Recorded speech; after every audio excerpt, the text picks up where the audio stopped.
Uygulamamız Cooler Master'ın bu şekilde. Burada işlemci, ekran kartı gibi özellikleri gösteriyor.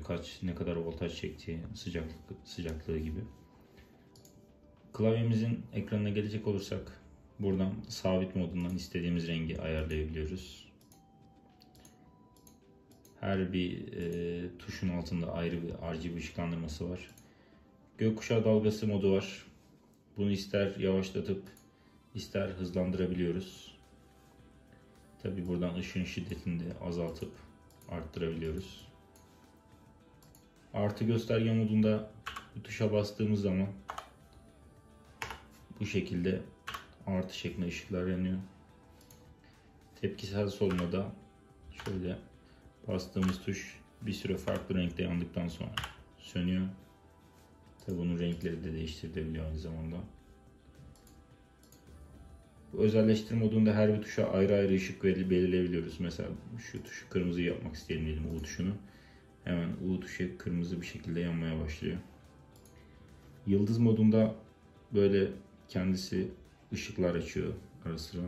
Bastığımız zaman bir tepki vermiyormuş. Yağmur modunda yukarıdan aşağıya su geçiş şeklinde bir mod.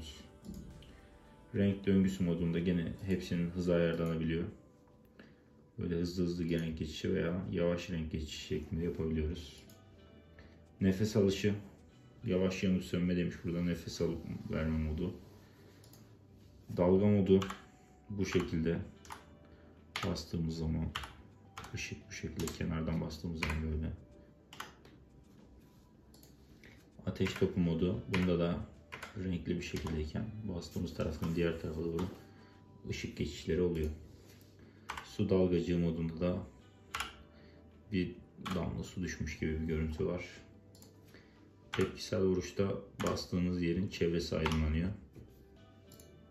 Kar yağışı modunda bu şekilde. Kalp atışı.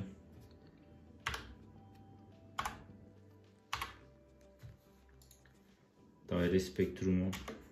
Bunda renk geçişi yok kendisi. Tepkisel kasırgada renk geçişleri var. Bastıkça da değişiyor.